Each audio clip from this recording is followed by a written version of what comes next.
Let me call this Zoom meeting to order. I'd like to thank everyone for participating and anyone else out there who may be listening to our Zoom meeting or viewing our Zoom meeting. Thank you for attending. I'm going to establish a quorum, which I can see all four board members are here. So that has been established. We'll go to Article 1 to consider the Board of Selectmen meeting minutes of, are we going to do all inclusive for a motion and a second, or do you want to do one motion, 1 second for each set? Up to you. Lori, I'm going I to give you have that no call. problem with any of the minutes, so we could do it all at once. Depends on Lori and Doug. I concur. I can go the same route. Lori, you okay with that? Yes. I'll just name the dates of the meetings and then, okay, to consider the Board of Selectmen meeting minutes of March 12, 2020, March 17, 2020, April 6, 2020, April 20, 2020, April 22, 2020, May 4, 2020, and the Board of Selectmen Finance Committee meeting of March 9, 2020. Is there a motion to approve them? So moved. Dave, that was you?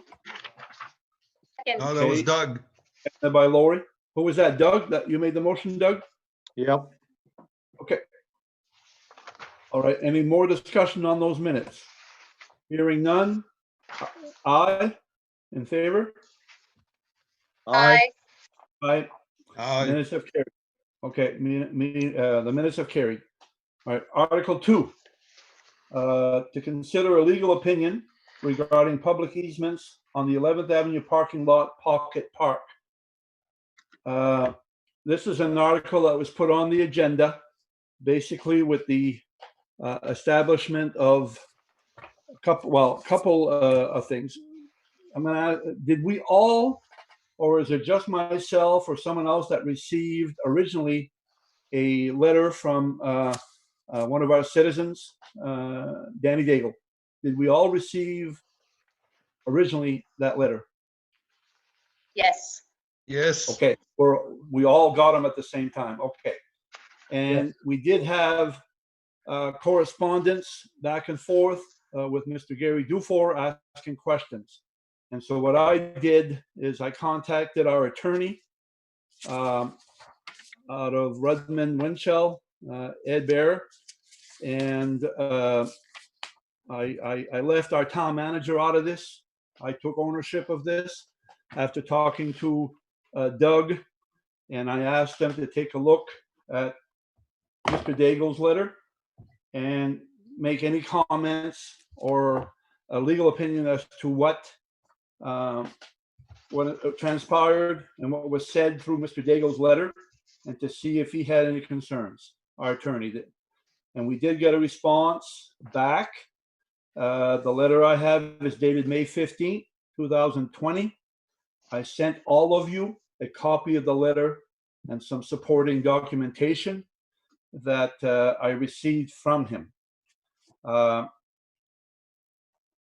Board members, should I read the legal letter in its entirety?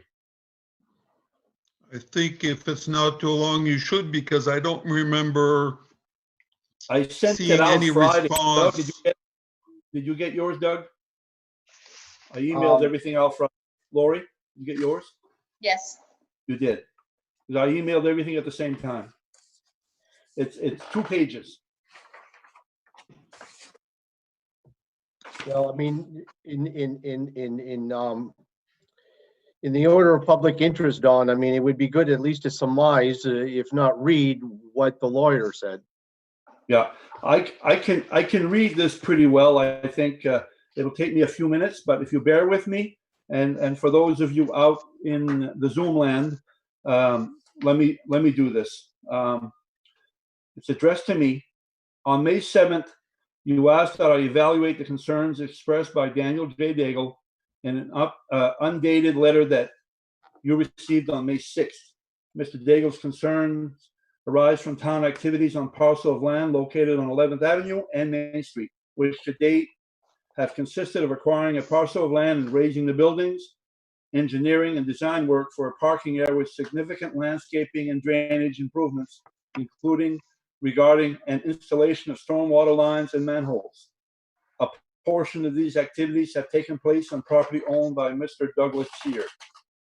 Mr. Daigle is concerned that any expenditure of public funds from activities or improvements located on Mr. Sear's property violate the terms of bond financing for the town's downtown revitalization program. He seems to be saying that such activities would be lawful if easements were in place beforehand. Mr. Daigle has expressed concern that following the raising of the building on 11th Avenue, a retaining wall was built in essentially the same location as the raised building foundation. Because it is within 10 feet of an abutting property, and he contends that this activity was not properly permitted under the town's zoning ordinance. In order to look in the concerns raised by Mr. Daigle, I have done the following, Mr. Attorney. He's spoken with me over the telephone. He spoke with Doug Sear over the telephone.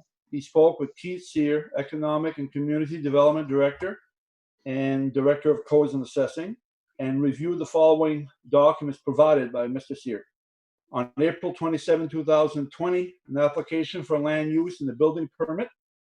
He reviewed land use and building permit number 6-20, dated April 27, 2020, authorizing the activities described therein, which are generally consistent with the activities described in this letter.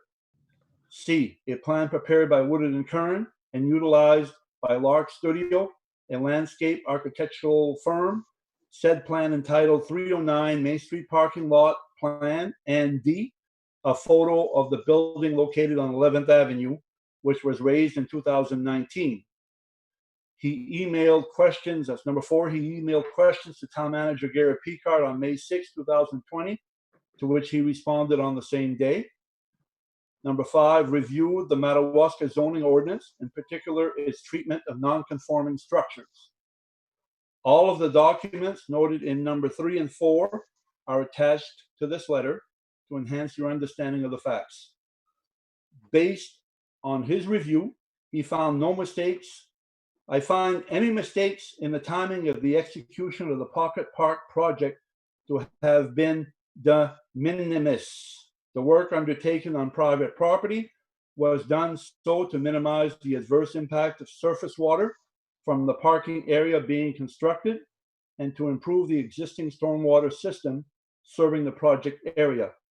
There has not been, in my opinion, any unlawful expenditure of public funds. It is, however, the best practice to obtain permanent easements from Mr. Sear for a stormwater line and manhole that had been located on his property. And I am aware that Mr. Picard has contacted our office to prepare such documents a few weeks ago. The construction of the retaining wall in the same location as the former building foundation, which I understand is being done to prevent erosion or collapse of the adjacent property, would likely be found to be an activity for which the code enforcement officer could issue a permit pursuant to Section 2 of the town zoning ordinances, which addresses reconstruction of non-conforming structures. While it is for the board to determine, I do not find any basis for disciplinary action of any kind against Mr. Picard reasonable under these circumstances. And it's signed Edmund J. Bear. And this is the response I got. The supporting documentation, if you have it, includes the land use building permit. We've got the application and the permit application. We have a copy of a picture of the facility where the retaining wall area was located. And at this point in time, I'll open this up for any more discussion on the subject. Basically summarizing that it would have been, in a perfect world, a lot better for our town manager and whoever, or the engineers, to have acquired the permanent easements prior to construction. I think we all agree on that now, in retrospect, but there was no intent to do something behind the scenes, and the de minimis would not hold anything in a legal situation. So he doesn't see the need, and that's between us here at the board to make that decision if there's any disciplinary action that is required. So at this point, I'd like to ask, or if you have any questions or any thoughts you'd like to address on this letter to either in general or to our town manager, I think I'll open that up for now. So whoever, anyone? Well, I'd like to say something. We know that the property is not very large, and we know that Mr. Sear owns the property on the corner. And I think in the how the public would like to know, or people in town would like to know, if there is a formal agreement to be on Mr. Sear's property with this project, and if there's something in writing that says so. I There think is, that's the Dave. biggest concern. There is, and it's called, I believe, a pre-construction easement. And it was signed by Mr. Sear and his wife, and also by Mr. Gogan and his wife. And that is in writing, Okay. allowing work to And the proceed. pre-construction agreement is to have permission to go on their land to do this particular construction? Is that how that works? That's what I understand. I'm going to ask our town manager the specifics, but I believe that that's what it is. Well, before he answers that question, I suppose after construction is all done, that there would be something in there that says continuing use by the public of some kind.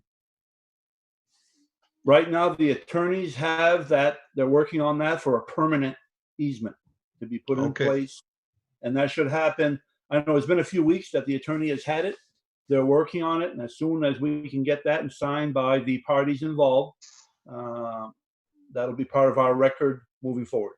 Yes. And I think once that is done, I think the questions will be answered, and I think everything should be all right after that, Don. Okay. Lori, anything to add to this conversation? No, Dave pretty much asked what I would have asked. I am a little baffled, I guess. I don't understand this whole process apparently enough.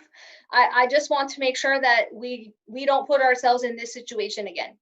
Like, to be in the situation that we have people questioning, permits and easements, and that we have to send a letter to a lawyer to, kind of straighten this out. I just, it gets busy, and I get it, but I would hope that next time we have projects that we don't put ourselves in the situation again, that we can be, questioned. I guess things can, the timetable with our summer, you only have a certain amount of time to get certain things done. I just want us to be a little mindful going forward. And I take some responsibility too, because I didn't know the questions to ask. And so I just, drive by, I see things happening. Hey, it's all fine. I guess it's a learn as you go.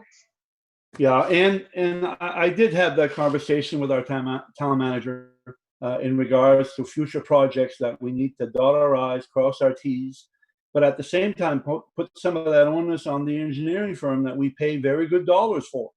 They should be going out there and making sure these they check their boxes and making sure that whatever may be required as a project moves forward is done. Right. So Don, are you saying, Don, that that was one of the requirements of the engineer to do? I'm not saying that because I don't know the conversations. Maybe Gary can shed some light on that conversation between the engineer and the town office. I don't know that, but generally speaking, they've done that before on other projects. Am I correct, Gary? The engineers have gone after easements and talked to people and Yeah, with the projects, like the sewer project, for instance, where there's federal money involved and state money involved, they typically handle that, all those things for us. I think with these projects here, they were a little simpler and close, well, not really closer to home, if that's the right choice of words, but I think they were leaning on us to help facilitate getting those things in place. The construction easements that were signed with that Doug Sear signed gives the town permission to do work on their property. It's the same construction easement that we have for all of the properties that we're abutting with our pocket parks. So we have one with Doug, we have one with Frank, we have one with Mr. Gogan on the 11th Ave project, and over at the in front of Daigle Oil Company, we have one with Glenn Daigle, and we also have one with Ford Mono and Dubé. It's the same construction easement. Just the tax map and the names are different, the signatures are different for each one. We got that language from the engineers, and we carried that out. Keith and I worked on that to get those in place. We brought the drafts to them. We included the maps, the construction maps, if you will, the construction drawings, if you will, with the easement in draft form for each of the property owners, the abutting property owners to take a look at and chime in, and they've all signed off. Okay. Doug? Anything to add? Nope, I think I'm all set at this point. Okay. So So- can we get, Dawn, can we get an idea on how long the permanent easement will be finished and signed? Is that, do we need, somebody needs to be chasing that down and getting it done? Okay, I did not speak to that directly with the attorney, but he did tell me that they were working on it, been working on or asked to work on it roughly 3 weeks or so ago. They've had it maybe a little bit longer now since the letter was written up by them. But yeah, this is something that hopefully will come sooner than later. Do you have any indication, Gary, from your end of the town office that this is coming soon? We have a couple of projects. We have a few projects in the hopper with the attorneys, and I spoke with them last week as to where we were at. And I think the goal for the easement would be to have a draft ready to go for Doug Sear and his wife to take a look at. If they were amenable to the terms, that we could have that for the board to take a look at our, hopefully, what is a regular board meeting next month. The permanent easement that's going to be granted by the Sears does not need board signatures. It's basically being conveyed from them to the town. And so I don't know that there's a formal acceptance, if you will, by the board. I think there's going to be a back and forth on the language, but this actual signature making it happen is going to be from Doug to whomever. In this case, it would be the town of Madawaska. Okay. I guess the point, is as we move forward, we need to ensure that, like I said earlier, that the I's are dotted and the T's are crossed. And I think this was good to some respect that, this letter came from the concerned citizens. And I think we're going to move in a better direction in our future. And but there was nothing that we should say it was a gross negligent where ramifications of legal or whatever could occur.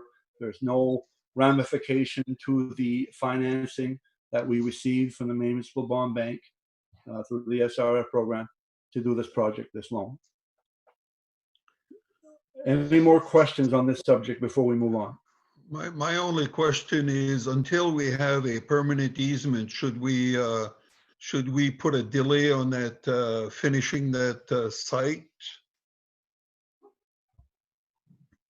I for one, I don't think, to me, that would be necessary. I'm only one board member. I have a question. Go ahead, Lori.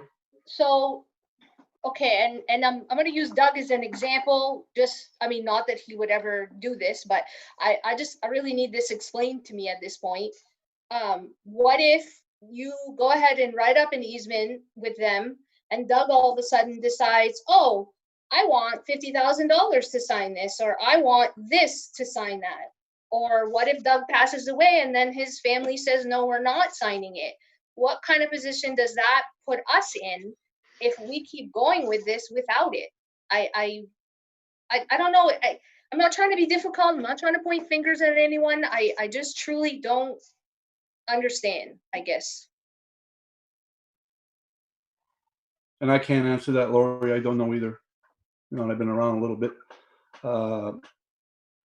Gary, looking at you to see what we have in place now with the temporary easement.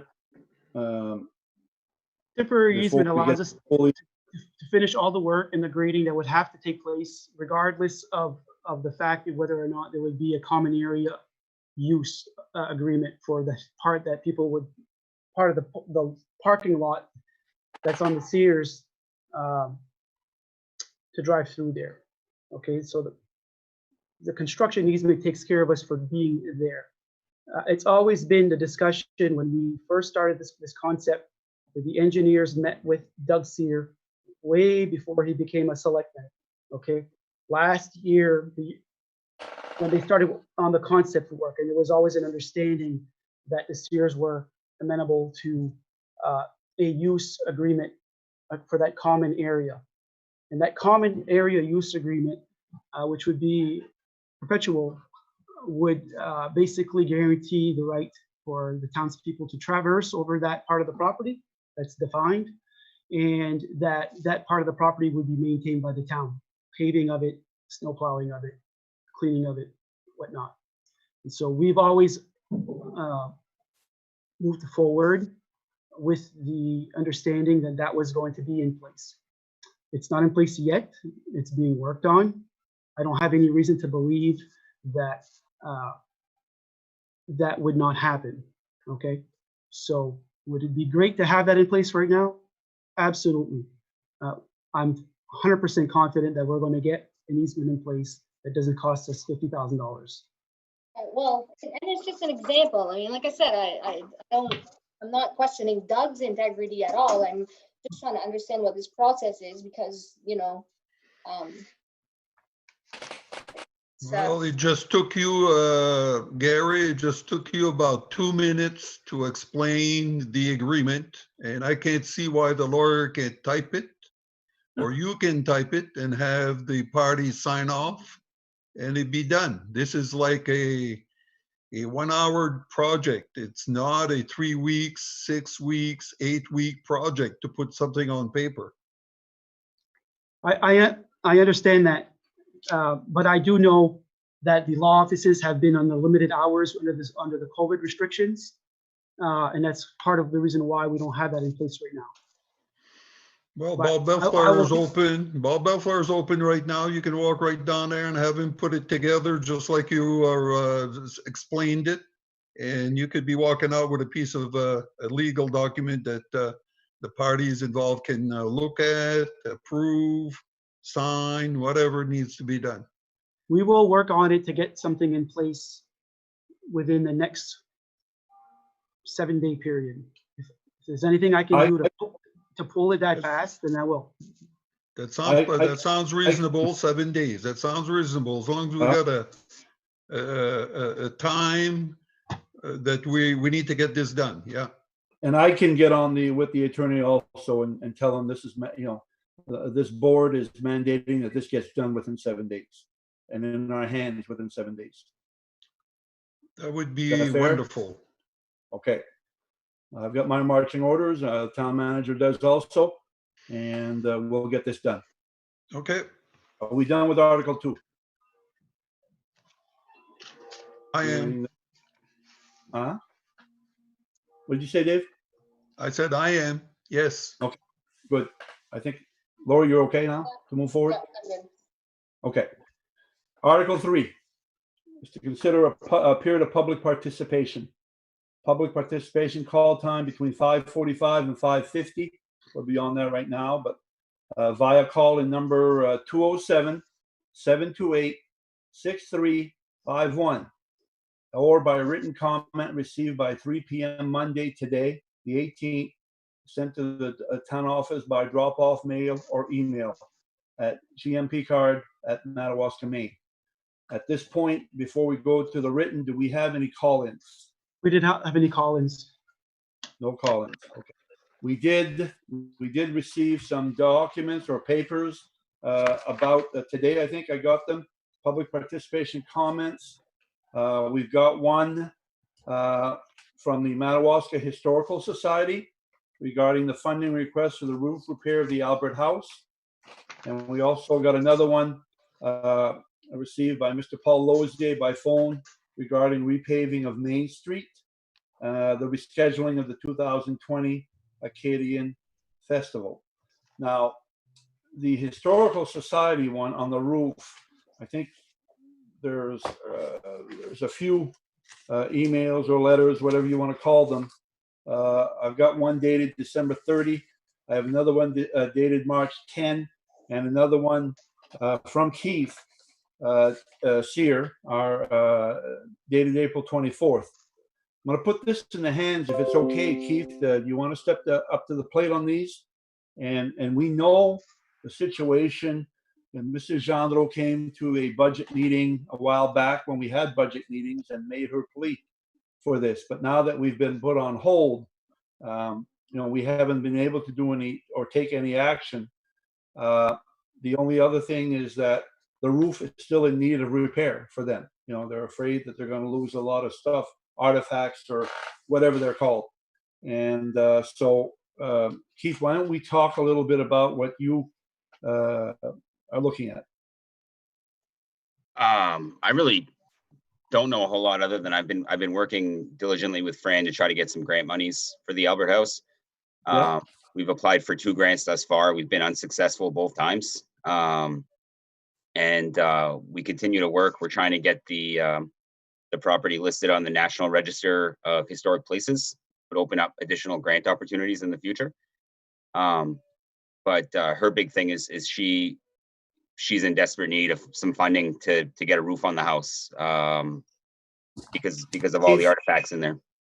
Keith, has she or anyone been in touch with the Club Français here in town? They've got funding. They got monies that they may be able to help out with. I'm not saying they will, but that's another source. Has that source been looked at? I'm not aware. I'm not sure. I can ask. I can certainly get on the horn with Mrs. Gendreau tomorrow and have that discussion. Well, maybe, or if you don't mind, to see if we can help them out. It should come from her, but her contact would be Mr. Leo James Lavertu. He's the president of the Club Français. Okay. Yep. And they deal a lot with historical stuff and the French and stuff, and I think it's all related because all our people that originally settled here, c'était des Français, all French. So maybe yeah, there might be some there. Might be an option. Yep. Okay. To kind of address it, it's a hard place to be for her, but it's also a hard place for us to be able to commit tax funds without voter approval. And that was why we go through the budget process, to be able to get to a consensus. Do we want to approve this or do we want to fund this? Whether the finance committee agrees and the board agrees, that's another story. But that process is on hold right now. And so I don't know what we can tell Mrs. Gendreau except more. I've talked to her personally. It's been a while now, but she did come in to see me. And, I said, we'll do what we can when we start up the process of budgeting and see, but I think there are other options out there that could be viable options. And I don't know if she's addressed them. So if you could make that contact, Keith, and ask her about the French, I don't know if they would. I don't know if their funds can be used for something like that, but I think it's worth a try. Yeah, and I've been working with her. I'm going to continue to look for grant opportunities. It's just there's so many historic properties, and so they're very competitive grants when these things come around, and Yeah. it's been tough to get a hold of some funds. Okay, good, thank you. I think another option, Don, that we forget sometimes is that there is a good group of volunteers in town that do a lot of volunteer work that could possibly get involved if they were approached or encouraged to maybe look into this, and that the cost would be very substantially lower if you had volunteers to help out. Dave, do you think tomorrow, by chance, you could give Keith a call and tell him some of the names of those people that do that type of work? Well, I haven't seen them in a long time, so I don't know if they're still alive. But at least, give them a couple names and see if there's possibilities. I think Okay. the other thing you need to be aware of is because they're looking to get this on the National Register of Historic Places, and to do that when you do work to a building, I think there are some bylaws there that you just can't have every guy with a hammer to go up on the roof and put in shingles. I think things have to be done a certain way in order to meet the criteria for that, because it is a historic property. So I'm not saying it's a bad idea. It's worth looking into. But I know it seems like she was looking towards professional help. I'm pretty sure that the people that built that building were all people that showed up with a hammer. Yeah, true. There we go. Okay, good. Thank you. Can we address though, just, I know you're talking about the budget, and all that, there is in the letter, she's questioning whether they could have a UDAG loan. Can we just make sure we address that part of the letter?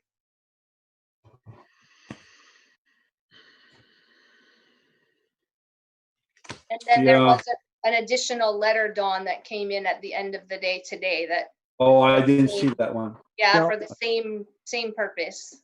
I sent out an email saying, please include this in your packet, but I forgot to attach it to the email. So when Lori got on, she mentioned it, so I went to go check it out, and that was the case, that I did not attach that. Okay. Lori, do you have a copy of that letter? Is that the one that you think speaks to you, Dags? No. Is that the one from Debbie you're talking about? No, the one from Debbie, just like, it encourages us to look at this again and reinforces the need for it to get done. But it was one of the 3 original letters that we got. I don't have them right in front of me, that just said, could you possibly talk about either a UDAG loan, or I just don't want that to pass by, that we haven't at least, discussed Okay. or addressed it. I don't,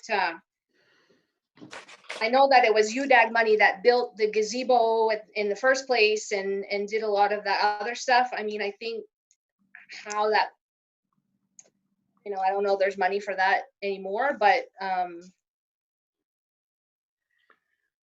no, I don't have the original in front of me. But anyway, she does request, and I think maybe it's Fran's letter, if we could discuss them possibly getting a UDAG loan, and so I don't know what that would look like, but like I said, I just want to make sure that we do address that. Should she come see Keith and talk about it? Or we, Yeah, the what I have in front of me is that letter that you're talking about is April 24th. Consider funding for the Madawaska Historical Society in its endeavor to save part of Madawaska. At the very least, is there a UDAG-like loan that could be worked out? I believe, if I'm not mistaken, she's looking for something in the ballpark of $16,000. oh, I think they already I don't think it's, yeah, I'm sorry, go ahead. Yeah, sorry. Yeah, they have, I think they already had 8 committed to the project. Yeah, 5 and 3, that would be 8, but the total project was 16. So they would Yes, be looking yes. for, Yeah, they would be It's looking either for 16 or another- 18, I forget now. Well, the paper here on April 24th says the total 16. cost is estimated 16,000. 16? Yeah, that's what I'm reading. Okay. And I see it twice. Well, that's correct, Don. Okay. You know, can I make a suggestion here? Yes, you can. Before we make any decision on maybe using UDAG money, the UDAG business loan that we're doing at this moment, that we've committed up to what, $40,000, which is set to expire End of June. middle of next month, I think. I think End of the end of June. End Middle of June, June, which is the Middle middle to of the- next month. End of But June. End of June. End of June. Okay, so the end of June. You know, I'm thinking there's going to be money left in that account that's not going to get used, and maybe at that point we'd be in a better position to make a decision at that time for UDAG funds. Good point. Okay. Can I interject here, Don? You sure can, Doug. I guess this would be addressed to Keith here. I mean, when it comes to economic and community development, do you have the history or the society in your scope at all? I mean, is there anything there that you are considering that could help the society, but also help our community at the same time? I mean, I think that this is a very viable avenue for this town. I mean, and it's important that we look carefully at where the society is and what we probably need to do to make sure that they're viable, because you can just hear by their letters, if you're reading it carefully, that they're very much in jeopardy. And so I guess my question to you, Keith, is do you have them on your scope at all here as we move forward? Oh yeah, Fran, John and I have become good friends here through this process and applying for a couple grants for them. Like I said, that have been unsuccessful, but we're continuing to push. I also got her up to speed with the pocket parks that we're putting together and how we want to tie that into our revitalization plans and create programming activities. I think it would be a great avenue for the Historical Society. You know, they've been dormant for a little while, and since Fran has taken the helm, she's really starting to try to push it forward and try to grow exposure, membership, which are all great things.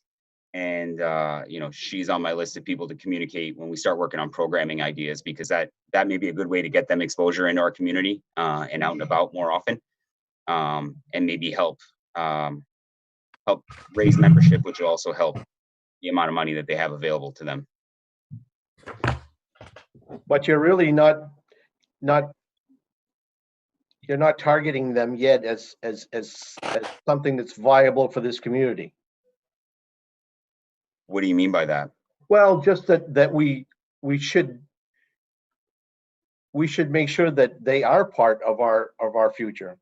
And so in saying that, I mean, it now becomes part of the community development if we're going to keep them in our scope and have them be a big part of our future. And so I guess what I'm asking is, do you or does your department have any funds that we can help them with?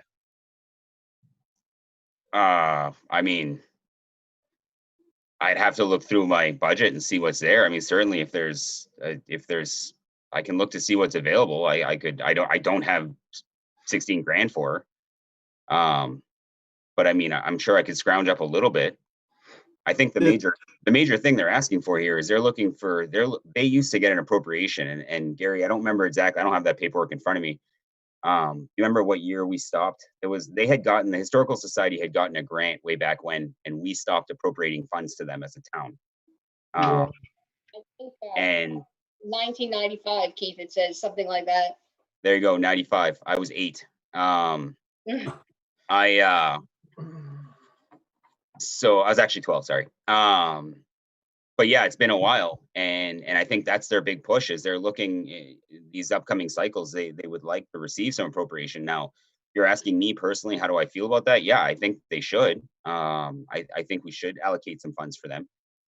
I'm willing to give up. Well, I guess really what I'm getting at is, do we have them in our scope as part of our revitalization? I mean, are they going Oh, to yeah. be part of the picture? Yeah, of Well, course.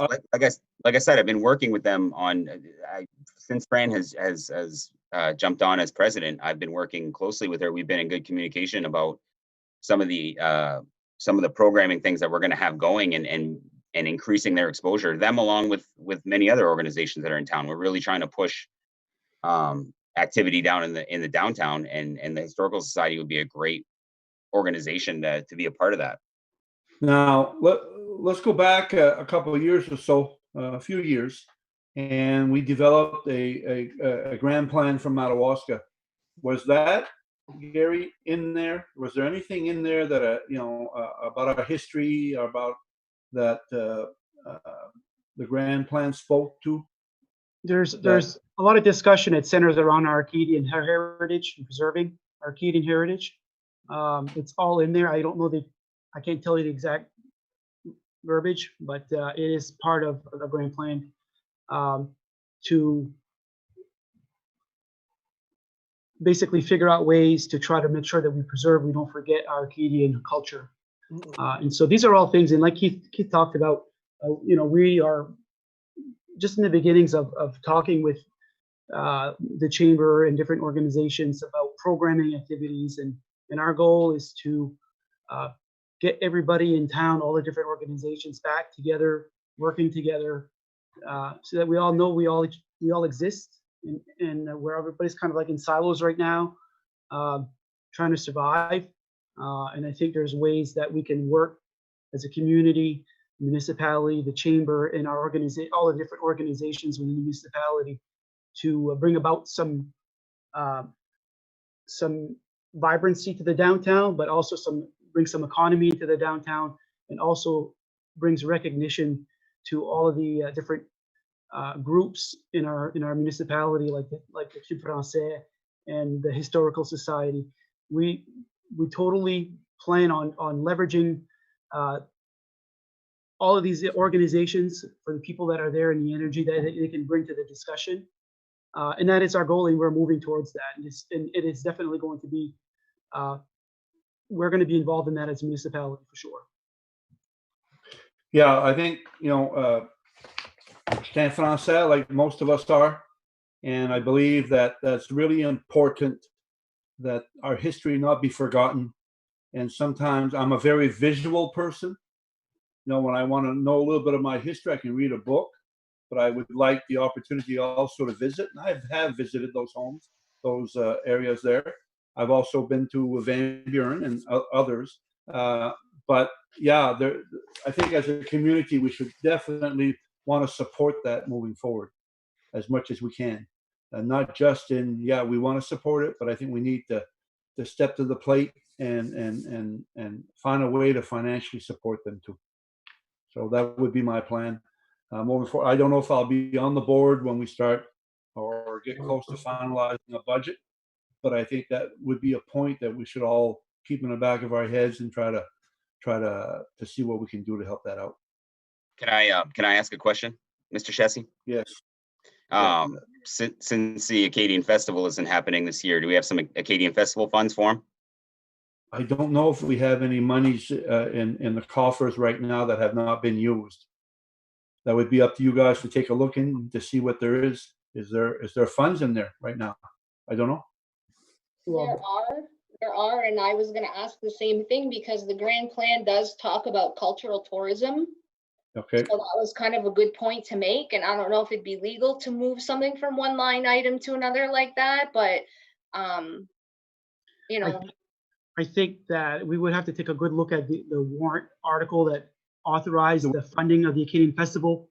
I'm not sure if the language is vague enough or clear enough for us to shift monies from the Acadian Festival, even though that we're not funding it. We're not going to have one this year. It's possible that we could be just escrowing that money for next year's Acadian Festival as well.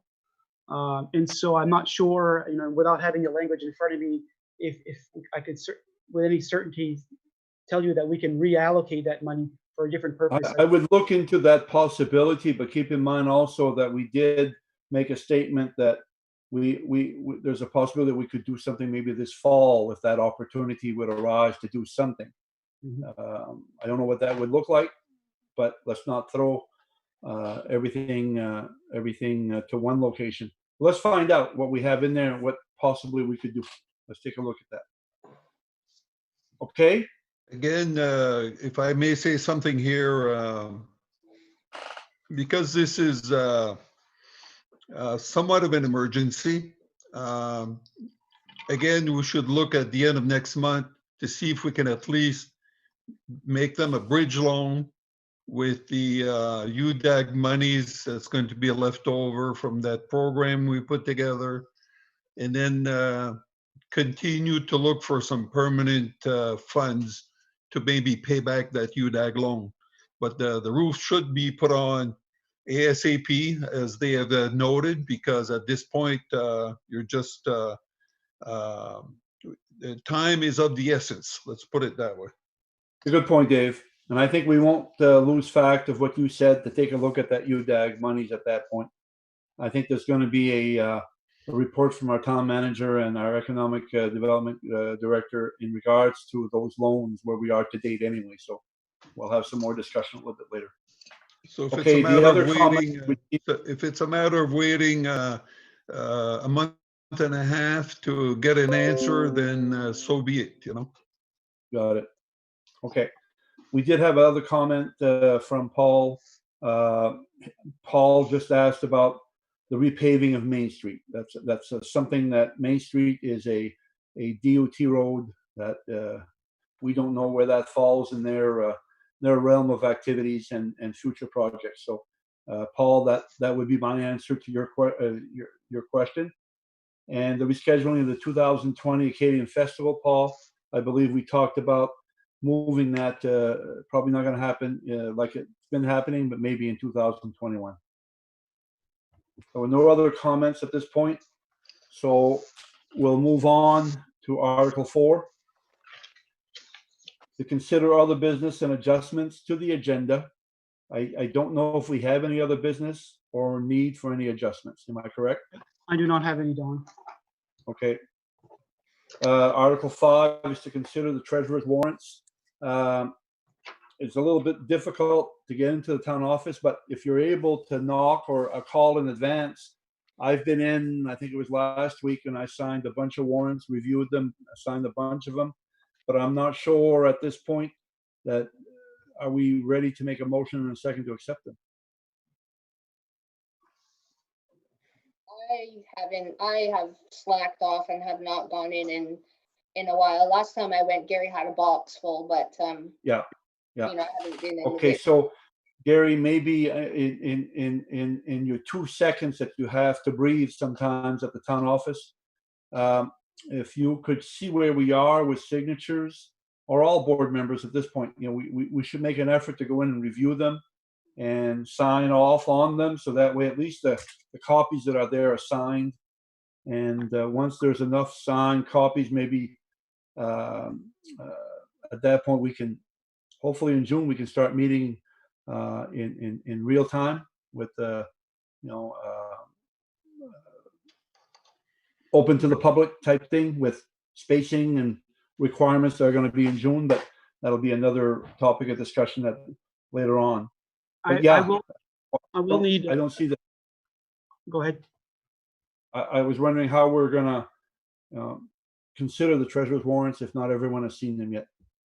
I will need board signatures for some various documents and some abatements that we're going to be considering.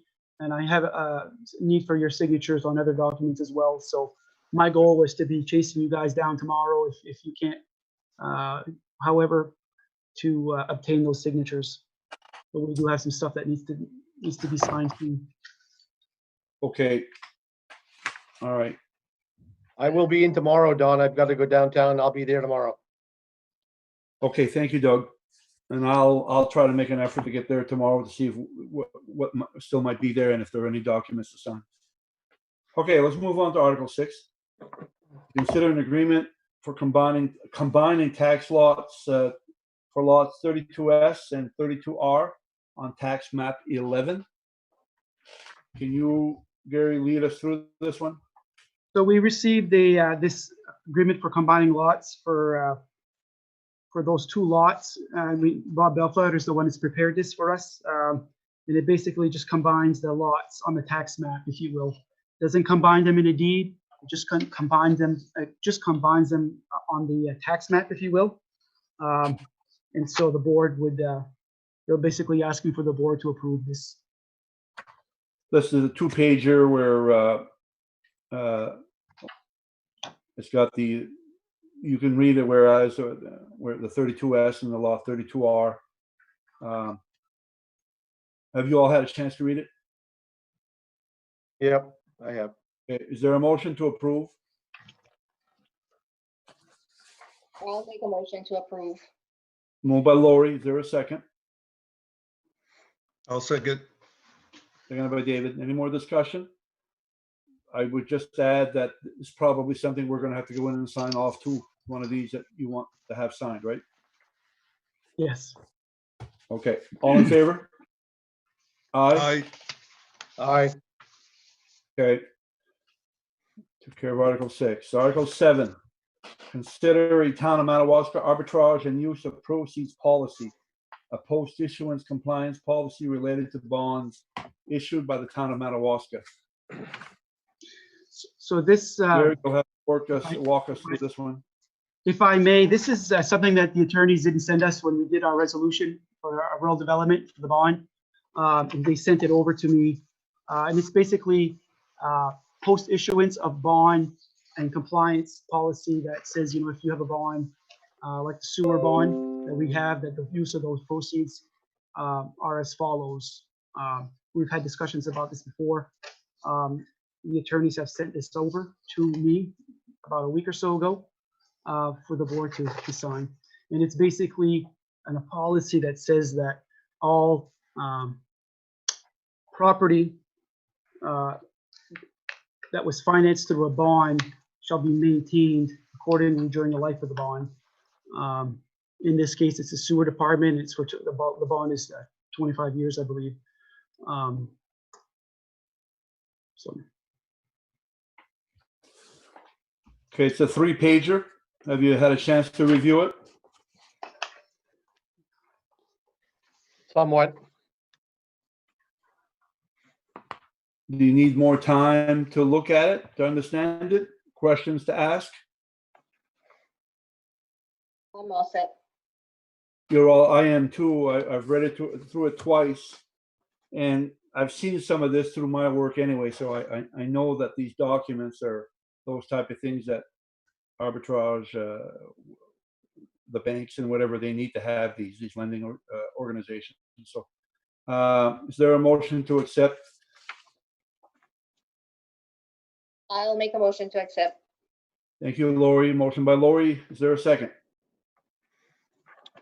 I'll second. Seconded by Doug.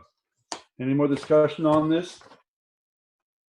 So this, Don, is basically to protect themselves, the bond issuance, that this property that they've made a loan against will be kept during the life of the bond.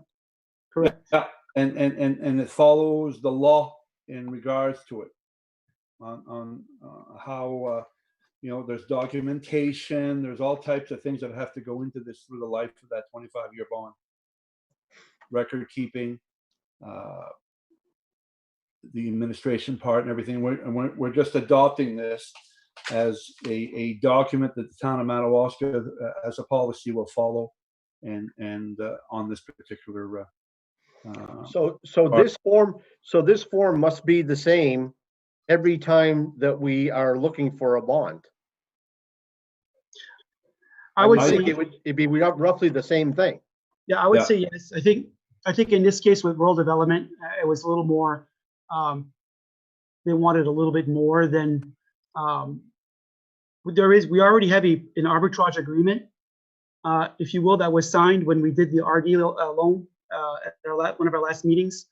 This is more of a policy that we can put in our policy book, which is guidance for the board and the treasurer, whoever the treasurer is in the life of the bond, to make sure that the post issuance will be there's going to be compliance post issuance, meaning, you know, the property that was financed by that project has to be used for that intended purpose. Yeah. Yeah. Okay. Okay. All in favor, aye? Aye. Dave, are you all set? Okay, I am too. Article 8, to consider the 2020 main revenue services ratio declaration and reimbursement application. We have that here. It's got a couple pages, I believe, that goes with this. So every year, Main Revenue Services does a sales study of in every municipality to see what the transfers are, what the properties are selling for, and with that, they come in with what they call a ratio that the town can certify their property at. And what this affects mostly is the certified ratio. They give us a range to pick from. In this case, based on our sales ratio, our sales study, the range is from 95 and 117%. Last year, we were at 120% based on the sales ratio. And what that does, the certified ratio does two things. Primarily, it helps to set the homestead exemption. And what it does is, for instance, last year, our homestead exemption in Maine, as adopted by the legislature, was worth $20,000. $20,000 of value, if you have a homestead application on file with the town, is taken off your property. You're not taxed for that, and the town is partially reimbursed by the state of Maine. The homestead exemption is affected by the certified ratio. So when you're at 100%, let's say for instance, and the state's homestead exemption as adopted by the legislature is last year was $20,000, then the homestead exemption will be $20,000. If your certified ratio is less than 100%, the amount of the homestead exemption will be reduced. In this case, if we went to 95%, our homestead exemption would only be 95% of what the legislature adopted at. This year, or I should say last year, but starting April 1 this year, the homestead exemption as adopted by the state legislature went up to $25,000. And so what that means is that if you were to take the higher range for certified ratio, that would increase the state's $25,000 homestead exemption to $29,250 if we went in at 117%. That gives people a bigger homestead exemption. The other thing that it does is it helps to determine what our Betty reimbursement is. And our Betty is the Business Equipment Tax Exemption Program, where qualifying businesses or businesses with qualifying equipment put in place or put in service after 2008, I believe, can be exempt from taxation by the town. The town, as long as they submit a Betty application by April 1 of each year, and it is certified by the assessor. And what that does, again, just like the homestead exemption, the amount of property that we have in Betty is affected by the certified ratio. So the larger the certified ratio we certify, the bigger reimbursement we get from the state of Maine on Betty. And the reimbursements, of course, just like homestead exemption in Betty, we use those. Those come in the form of payments throughout the fiscal year, and we use those to reduce what we need to collect for property taxes. So it is advantageous for the town, and we've always done so to select the highest certified ratio that we can get, so we can give people a bigger homestead exemption and get a bigger Betty reimbursement from the state of Maine. Keep in mind that Madawaska has a lot of equipment in the Betty program with Twin Rivers paper. equipment that they don't have to pay property tax on. So reducing the factor or the certified ratio has a pretty significant impact on how much money we get reimbursed by the state of Maine Revenue Services. So in the past, last year, we certified at 120 is the highest of the range that we could get for certified ratio. That would be my recommendation. Gary, it says here on option number 2 that we should be choosing between 95% and 117%. Yes, Am I reading this right? yes, So the maximum we could use is 117%. correct. That's correct. I did run the math for you guys, so and for everybody who's listening here today, if I could find my paper, what that means for homestead exemption. For instance, last year, our homestead exemption by the state of Maine was $20,000. It was increased by our certified ratio by $4,000, being at 120%, and that gave a reimbursement, or excuse me, that resulted in a $556.80 decrease in somebody's tax bill for the homestead. That was the benefit there. This year, if this board were to certify at 117%, and again, mentioning that the legislature brought the homestead exemption up to $25,000 this year, that would mean that the homestead exemption amount for assessed value would be $29,250. At last year's mill rate, that would equal to about $678.60 of property tax relief, which would be $121.80 more than last year. Is that the certified ratio? Is that the only thing that it affects, or is that? I mean, why wouldn't somebody choose 117? There's got to be is there a downside to this, is what I'm trying to ask? I mean, it affects what happens is with personal property. It affects what's basically on the books for personal property, the value. So we have to certify it for all of the personal property that we have across the board, be it in Betty or not. Okay. So this pertains mostly to personal property? Does not does not pertain to no the other side of it, which is fixed real estate. It does. But in this particular case, the residential property. It doesn't bring up residential assessed values. No. Because what happens, Dave, it's the residential assessed values and the trends in the market, okay, that are what gives us this range. It's basically saying, based on the property transactions that we studied, Maine Revenue Services in your municipality, this is where we are right now. We're actually, properties are selling for more, okay, than what we have on our books. Okay, so that doesn't in turn affect what we have on our tax cards for real estate. It only affects the personal property. So answer me this here. Last year says it was 120% max, and now this year it's 117. So what made it drop to 117? Are the properties selling for more money now, and that's why it dropped to 117? I'm not sure, Dave. I mean, there's a complex analysis they do with this with Maine Revenue Services. I don't see that. They do a sales study, and when they do a sales study, what they try to do is get a representative grab sample of what are typical transactions for property that sells in a municipality.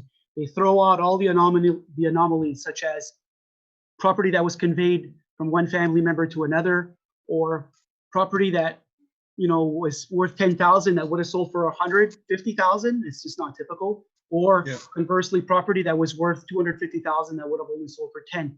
They discount all the anomalies. They take a representative sample and they do their thing and they come out, and that's what they call the sales study. Simply said. Can I ask Gary? Sure. So what is, getting back to what Dave was questioning, what is the downside to this ratio? What is where's the 95? Who would work with a 95% ratio as opposed to a 117? Why that difference in amount? What benefit or loss do we face here with these ratios? So the downside to choosing it at the lowest ratio in the range that they give us has the effect of driving up the mill rate. Okay, because we're going to get less Betty reimbursement from the state of Maine. Okay, so it will have a negative, or it will have an effect, which is to increase the mill rate. I can't tell you by how much. We're not, we got to go through our budget, and you have to put all the data into the MVR. But the downside, I guess, would be that people don't get the bigger homestead exemption, and we get less Betty reimbursement. So basically, so that everybody understands, what you're really doing is you're devaluating property. No. Is that right? I mean, how do we get to 95? It's not that you're devaluating property. It would on the personal property side, yes. You would be certifying that equipment at a lesser value than at 100%. So it basically, what it's doing is it's looking at the real estate trends and giving us a figure that we can carry over onto the personal property side, if you will. Because we have to basically, everything has to be taxed uniformly. So as far as I haven't seen, when I was in the other in Senegat, we always went for the higher ratio, if you will, but it was always less than 100% of what the states was. So that ended up resulting in a homestead exemption, I believe, when I was there, was 16,000 instead of 20. So it had the opposite effect of it wasn't as good for the homestead exemption, and it wasn't as good for the Betty reimbursement. Because it was below 100%. Correct. Yeah. So your recommendation is that we go with the 117, and last year we did the 120. Yes. Okay. And this has to be sent back to them by June 1. June 1. I make a motion that we accept the 117 and move forward. Okay, I'll second that. Motion by Dave, seconded by Doug. Any more questions or comments? Who's going to sign off on this? It only asks for one board member's signature. So by your authorization to set this, there's only signatures for a couple of assessors here. So by your authorization, I would say probably the chair and the vice chair can come in and sign. Would that be part of the motion, Dave and Doug? Motion in the second that the chair and the vice chair sign off on this? Yes, absolutely. Okay. Yep. Okay, all in favor, aye? Aye. Aye. Thank you. Okay, Article 9.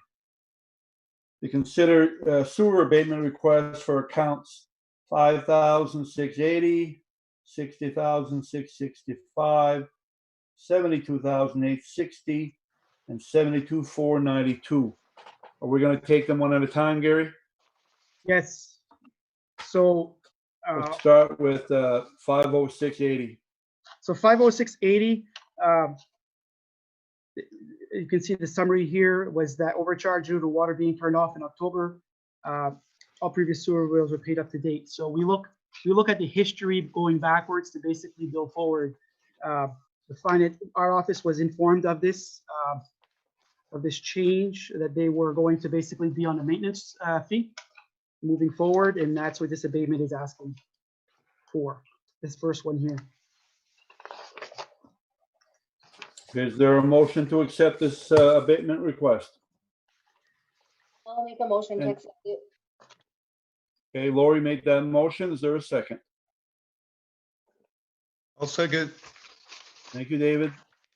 Any more questions on account 50680? All in favor? Aye. Aye. Okay. Account number 60665.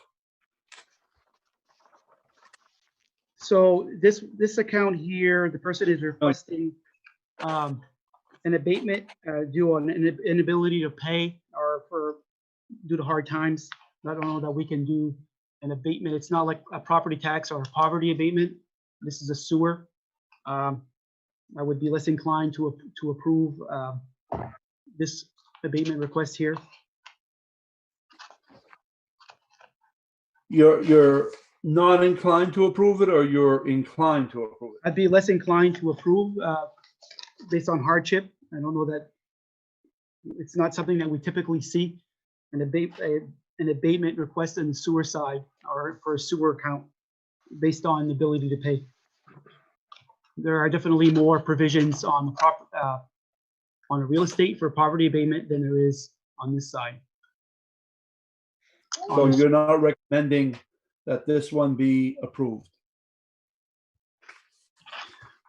Am I, I would is have, that sum it up correctly? What, Lori? I have a hard time with this one simply for the fact that, I mean, there's no, there's no documentation. We're not going to start getting into people's financials.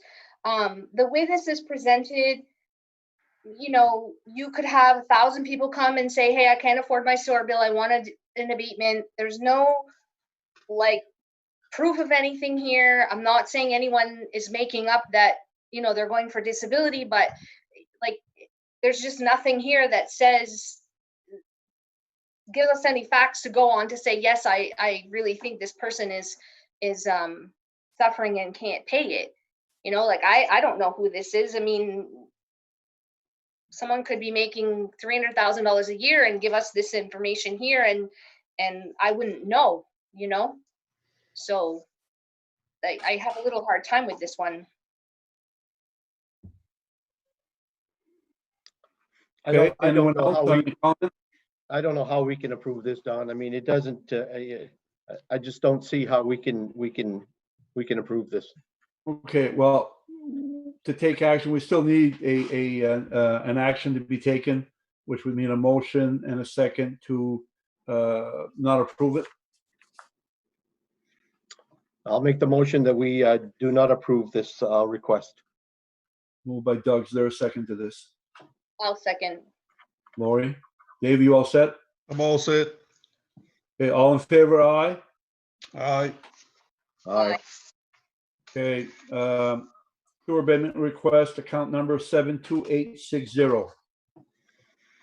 Okay, so you all know that most of our sewer billings is based on flat fee plus consumption. And so there are times when there are issues with, and we get our consumption data from the water district. So every billing cycle, we get a spreadsheet from the water district. It tells us the units that were used in each account, and we dump that data into our sewer billing. And so this request here basically explains that there was a water leak confirmed by the water district on March 10, 2020, and it was reported to this office here. They're asking for an abatement. I would have no issue. I would have no issue with this one right here. I make a motion that we rebate $287.50. Moved by David for 287.50. Is there a second? I'll second. Seconded by Lori. Any more discussion?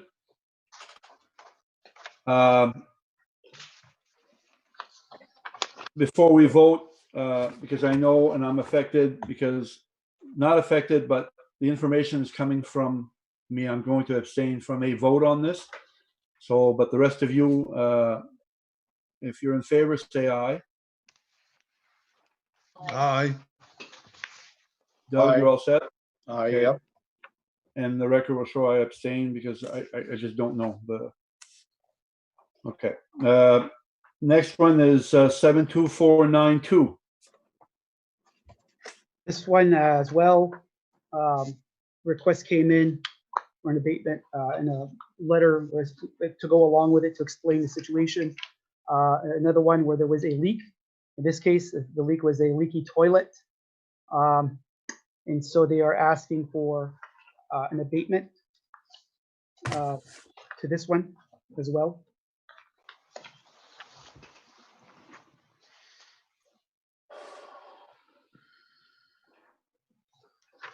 You know, I don't know. I mean, you know, we all face these issues.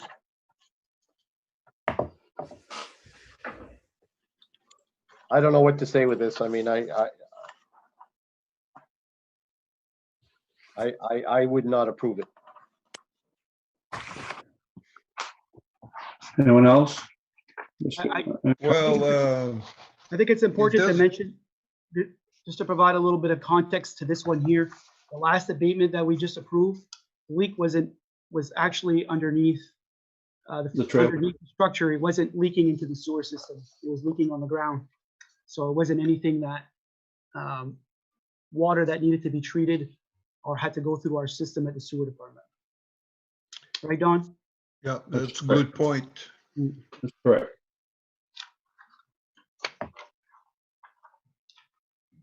So Doug, are you making that into a form of a motion that this is not allowed, not approved? If you're ready for that motion, then I'm then so moved. Is there a second? I will second. Second by Lori. And again, our town manager did speak to the fact that the water that was leaking through a toilet that went into the sewer system. It was not on the outside or lost in the ground or. Just to Dawn, and you're probably aware, there's just in the past 10 years, anybody that had a leaky toilet ended up having to pay his water bill and ended up having to pay the sewer bill. That was the end of that. So this is nothing new that we're saying here tonight. No, we're not inventing the wheel on this one. Any more discussion on that one? All in favor, say aye. Aye. Aye. Okay, thank you. We're gonna move on to Article 10. Consider a property tax abatements for accounts 872 and 370, 2252, 2288, and 2145. We do have documentation on all of these. Let's start with accounts 872 and 370. Gary, can you start that process for us? That'll be Keith, our assessor. Okay, yeah, sorry, Keith, go ahead. Oh, that's fine. Okay, so the owner of account 872 purchased the adjacent lot, which was account 370. They had a conversation last year with the previous assessor that if they were to purchase, what the taxes would be if the properties were combined. And there was a combining those two properties would have resulted in a $22,600 decrease in value. The only thing is that the purchase occurred, it only occurred after April 1st of 2019. It occurred in July. So the owner of these properties is looking for an abatement for that amount. But my recommendation would be that they'd have to be left separate since it was purchased after the April 1, 2019 deadline. But moving forward, They will be combined, and yes, be a correct. decrease in the property value on that particular lot. Right, yes. Okay, It's also, in order to apply for an abatement, you have to do so within 180 or 85 days of the tax commitment. And so depending on when this one was received. No, it was received. It was received in time, Gary. There was just a sort of a lag time here with everything that's been Okay. going on. We haven't been able to get them on. Yeah. All right. So that my recommendation would be just because of that, based on the nature that April 1 is the cutoff and then the purchase was made after that date. My recommendation would be to deny that abatement request. I make a motion that we accept Keith's recommendation. motion by Dave to approve the assessor's recommendations. Is there a second? Second. Seconded by Doug. Any more discussion on A? Hearing none. All in favor? Aye. Aye. Thank you. Account 2252, Keith. Yep. So this one was was actually asked by the property owner to go reassess their property, their home. The property had been assessed with a pool, which the pool had been removed for over 10 years, based on the homeowner's information. It was also assessed as a 2-car garage home where it was clearly a 1-car garage, and it's not like it was a 2-car garage that was torn apart. It was built as a 1-car garage. So because of these things, when I did the math, it would the difference in the assessment would be $1,600 worth of value, which is $37.12 based on the current tax rate. So the property owner filed an abatement for that amount, and my recommendation would be to abate that amount since all the changes had been anything that was going on with this property happened a while back. I make a motion that we accept Keith's recommendation. Second. Motion by Dave. Is there a second? Lori? Yes? Any discussion? All in favor, signify by aye. Aye. Aye, aye. Account 2288. Yep. So this one as well. I was asked to go visit the property. The property owner had a conversation with me. They last year did a little bit of work to the exterior of their home. They put some roofing, a new deck. They changed some windows as well. They weren't necessarily advised. The taxes sort of skyrocketed from 2018 to 2019. So because of that, I was asked to go in and just take a look. When I compared, before I even did the analysis of the new construction, which all occurred on the outside of the building, in comparing that property to similar properties in that same neighborhood, it was over assessed compared to similar type properties built in the same time frame. So in looking at it, I reduced the grade on the building to match similar properties in the neighborhood. Which when you did all the math, it resulted in a $4,400 reduction. And then that new number, when I compared it again to 3 or 4 similar properties in the same neighborhood, they matched up evenly at that point. So I felt comfortable with that number, and the property owner asked for an abatement of that amount, the $4,400, which would be a decrease of $102.08.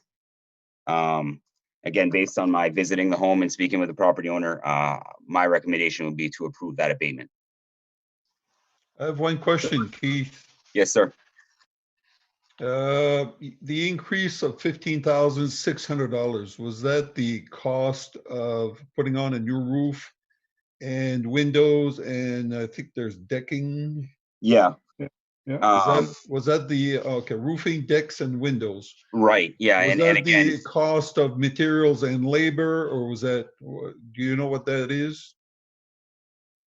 well, what it was is the valuation for 2019 came in $15,600 over the year before. So it was the assessed value went up 15,000 over the year before based on some of those. I don't know if it was the exact cost. I was not the assessor at that time when that Okay. was done. Okay. The homeowner was, the property owner was a little baffled when they received their bill. They obviously knew their taxes would go up a little bit, but it was sort of a major jump compared to the work that was done. I just want to make a point that when a house is 20 years old and it needs a new roof and you put a new roof on it, it doesn't necessarily increase the value of the house because correct. you never decrease the value down to zero with the old roof. So it Right. should remain equal. Yeah. And Now these are discussions that we've had in the past, and that was the only little thing that I wanted to put across. Yep. But at the same time, I think your reasoning is on point, and I make a motion that we accept your recommendation. Moved by David to accept the recommendation to approve the abatement for account 2288. Is there a second? I'll second. Seconded by Lori. All in favor? Signify aye. Aye. Thank you. And 2145, account number 2145. Yeah, this one's really easy. This was the property owner on this. When the original deed on the sale was done, the property owner's name was incorrect on the deed.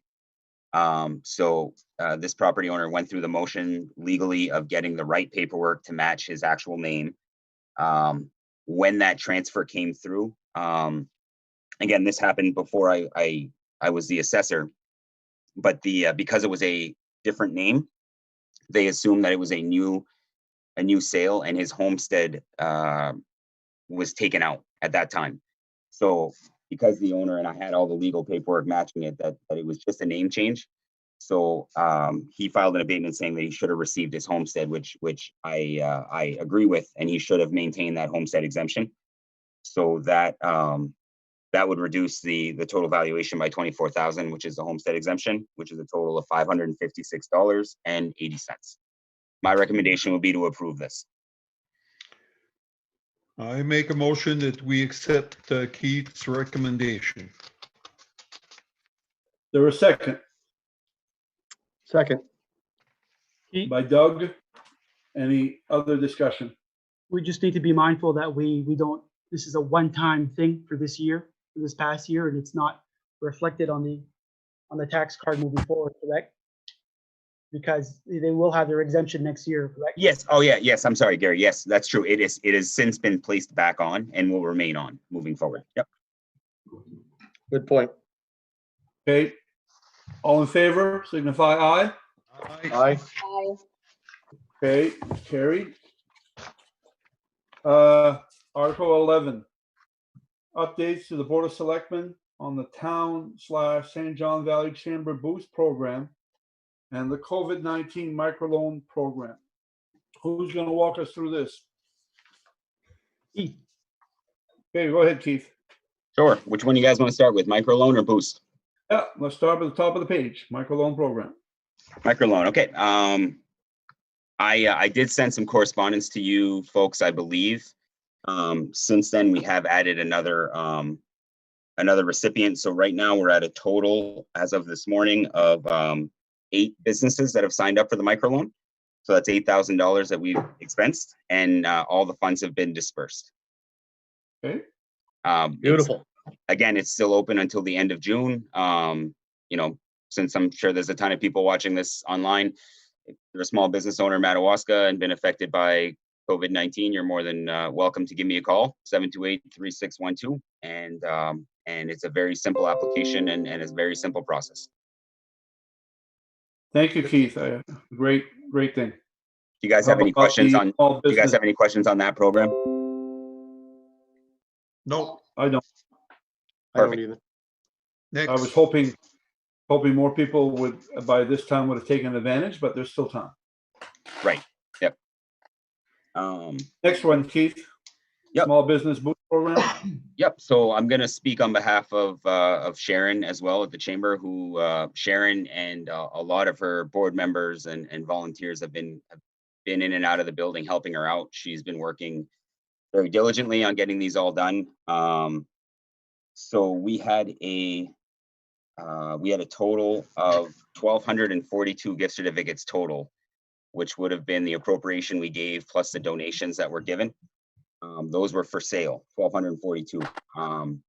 Due to a couple glitches in the system, we actually sold 1,244 certificates. So we sold 2 over, which we can make work. But as of I believe Friday or Thursday, we are officially sold out and have dispersed all of the funds. So a little over $60,000 has been is in the process of being distributed out to our small businesses that took part in the program. The first batch of checks to the business owners went out about a week and a half ago, as well as the first batch of certificates. The last batch of both checks and certificates should be going out. If they haven't gone out already, they will be going out in the next couple days, depending on when Sharon can get them all out. We had set a limit of 60 certificates max per business. We had 7 local businesses that maxed out at that number. We had a total of 33 businesses total that did receive some sort of funding through this program. I mean, just I really it was insanely successful in my eyes, and I've heard a lot of positive feedback from some of the local business owners that reached out to me personally and to Sharon as well. This was a program that has been replicated throughout the state. Numerous communities have tried to put something together like this. So I feel really happy about it, the way everything went, and that we were able to really help a lot of small businesses here in town. I want to take the time to thank you, Keith. Thank the chamber. Lori, you had something to do with the idea. Yes, you did. And Gary and was involved in this, but I know you guys worked hard in the chamber, and it's really nice to see that we were able to do something for businesses in our community.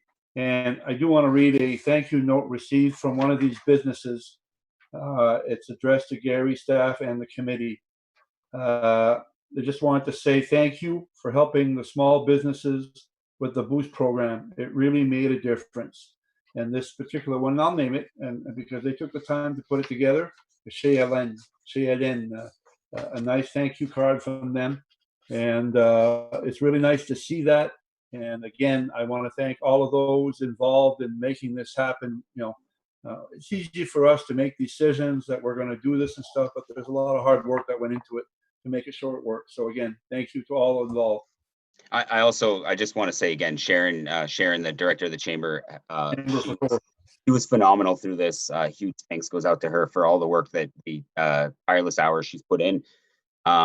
Also, I had read that note from Helen, and I appreciate the thank you note. She also dropped off some whoopie pies to the town office, so I want to thank her for that and tell her how delicious they were.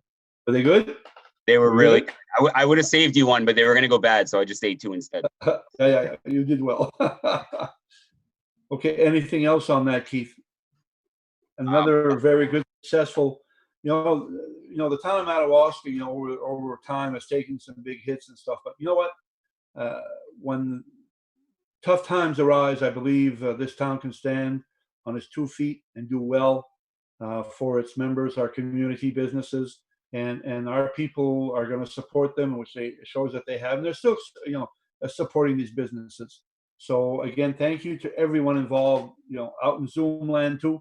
If you were one that bought a certificate or and stuff, we thank you on behalf of the selectmen and the chamber and everyone involved in this. So very successful, and I wish we had, you know, $100,000 to do other things with, but you know, we are limited. But again, a great program that, and you said it a while ago, that is trying to be duplicated by other communities now. They're trying to do the same. All right, do we are we all set on Article 11? I have a couple of quick questions. Sure. Yeah, go ahead. Sure. One I shared with Keith already, just for documentation purposes, because it was UDAG money in the town. I'm assuming like at some point we'll get a report of like where the money got distributed to. Or you'll at least have that available for, you know, public record at the town. Yeah, we can certainly have that made available. Yep. And then there was mention that the businesses, I think you had 3, one in particular doesn't really want to be mentioned, but you had some other ones, and it was mentioned that they would be mentioned in the advertising for this. And I don't know if I missed it, but if that wasn't done, are we putting out at least like a thank you ad with their logo to say, you know, thank you for donating? Part of, I think it came from Sharon's post maybe on Facebook that said to the businesses who also donated to this, they were going to have an opportunity to have their name mentioned somewhere. And yeah, I mean, and that will happen. We are, okay. Gary and I and Sharon have already discussed taking out an ad in the paper and putting something out. We just, it's hot off the press. It's just finished on Friday. So give us a little bit of time. We'll certainly say thank you. Yeah, I'm not in a hurry for it. I just, you know, wanted to make sure it hadn't like, you know, fallen by the wayside because you guys were really busy and Yeah, and it's a no, and I mean it's certainly, like I said, going to happen. And since we're talking about it right now, I mean, I'll personally say thank you to all the businesses and individuals who donated to it. Um, Again, enormously successful. We put a lot of money into small businesses that really needed it, and a big shout out to just all the people in the community that purchased them, because to have 30 plus businesses get touched like that, it would have been, there are certain sectors of business that are easier to buy a certificate for that you would thought would have filled up right away. But the people of this community, everyone sort of rallied together and they supported a lot of different businesses, and a lot of people got touched by it. So I think it was, again, just a great program, and thank you to everybody that had anything to do with it. Well said, Keith. Okay, let's move on. Thanks to Sharon again Article too with the 12. chamber. Was that Doug? I missed it. I was just saying thank you again to Sharon at the chamber, because she, this was a massive amount of work to do. Ditto. Bon Okay, job, good. Sharon, bon job. Just so you know, Sharon enjoys wine, so if anybody wants to buy her a gift, you can drop off a bottle of wine. Good. Article 12, Town Department Operational Updates by the Town Manager. How's that going, Gary?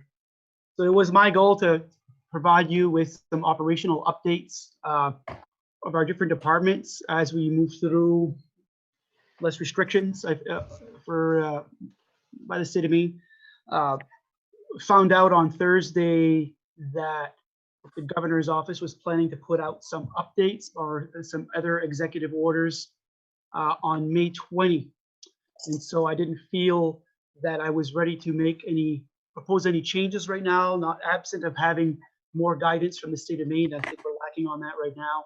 I will talk, I know that I've sent you as board members emails and news clippings, if you will, or links to news articles to try to help you out in whatever information that I find to help you in your decision-making process as to how things are going to reopen.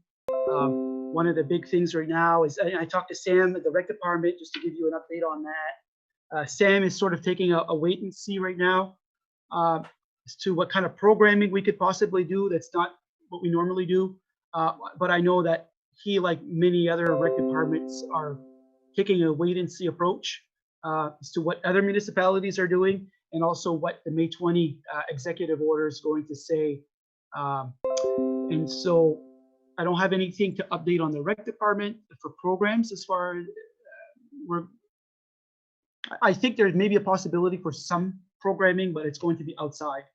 And I'm going to wait to hear from Sam as to what those are. And I know that you guys as a board had asked for that. And Sam and Diane have been talking, been keeping me apprised. They've been Zooming with all their counterparts to try to brainstorm ideas that would be compliant of the social distancing and crowd size limitations. So more to come on that, more updates. I'll keep you apprised as I learn them. The fitness center has been an interesting one. We've been working on that. There was some confusion as far as opening for fitness centers, and there was a May 11 opening date, I think, for fitness centers, but some of it had to be done outside, or it could be a one-on-one with a physical trainer, if you will. I went in with Sam at the rec department and the staff. They were there doing some more maintenance, getting ready for reopening.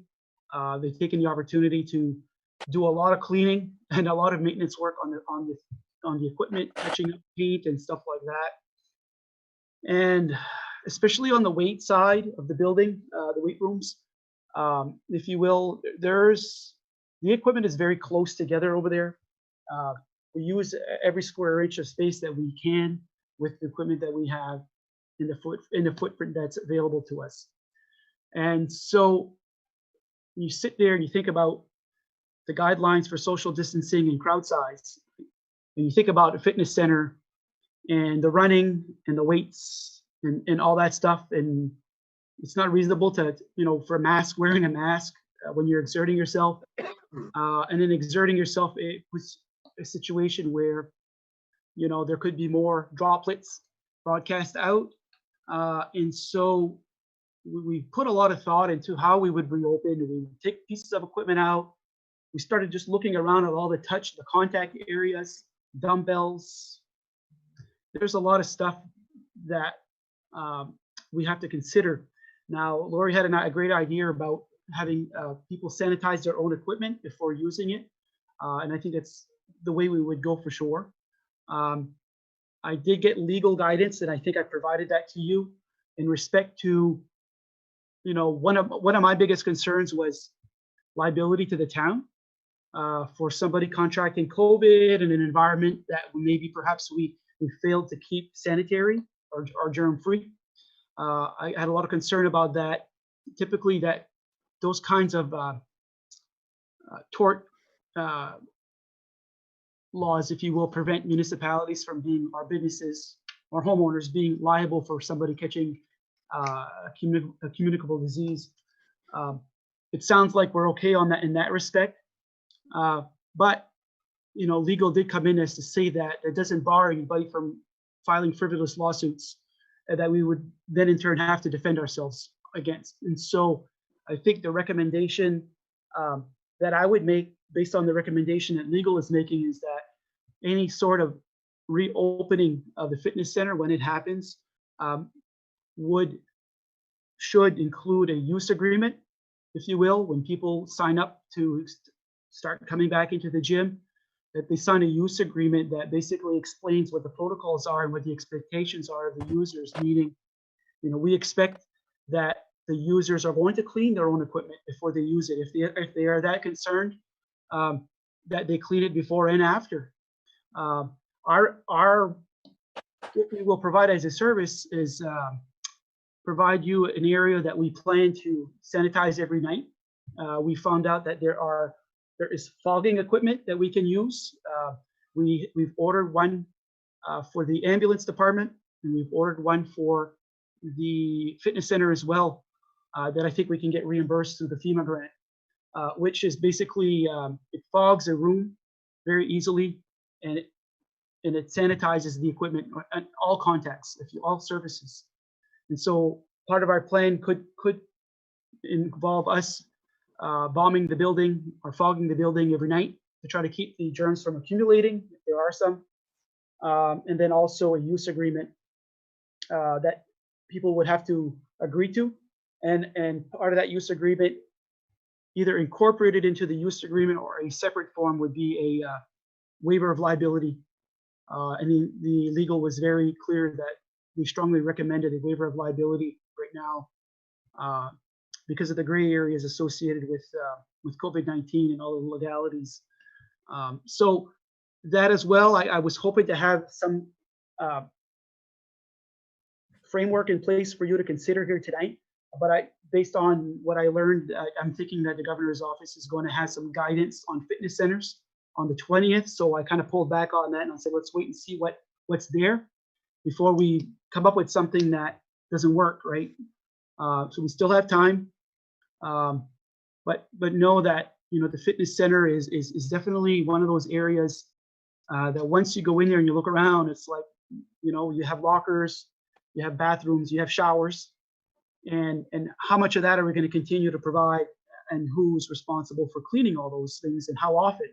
So some people are more concerned about COVID than others. We see that right now. But I think that, you know, as a fitness center, the spirit of the fitness center was that it operated off memberships and not property taxes. And memberships is what drives the operating expense, what funds the operating expenses. And excess revenues over expenses go into a reserve account to replace equipment or make repairs to the building. And so now we were faced with a situation where we're likely going to see a decline in enrollment in users, because people might just kind of, some of those people that are a little more concerned about COVID might kind of hang back for a while and let things play out. Others not so much. But I think at the end, we have to provide a place that's as clean as we can possibly make it. My opinion, it'll be for you guys to decide when we put forth a facilities use agreement for you to consider. And I think I would consider the fact that if we don't provide a clean place and provide some assurance that we're taking measures to knock the germs down on a daily basis, it would make our clients a little more inclined to maybe continue their membership with us. After all, if we lose a lot of memberships, we're going to lose a lot of revenue, and sustainability of the fitness center becomes a question at that point. Are we generating enough money to keep it going? And so I think providing a clean area as much as we can, and providing some responsibility by the users to take their own precautions, and that they know that these are the expectations of them, then I think it can work.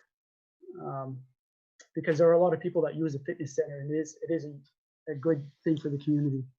I think, Gary, I think you should move ahead with some of that legalese paperwork and get some people to advertise it, that you're doing that, and that maybe after the governor has said her say in a couple, 2-3 days from now, is it? That's Couple, what 2-3 days? That's what we're anticipating. Yes. And then you could proceed right after that, because again, time is of the essence. People want to go in, people want to exercise, and I would say move as quickly as you can. I agree. Gary, another point I would make also, you're talking about an agreement that we do share an agreement with the school department. I don't know if they have to be at least briefed on what's going on, the measures you're taking. I think it would be a good thing to do that. Yep, for sure. Since I do want to building- mention one thing before I almost forgot. When we pulled the handbrake on everything in the fitness center, of course there were active memberships that were paid for, and what we agreed upon at that time is that we would honor everybody's membership. Okay, and that's what we fully expect to do.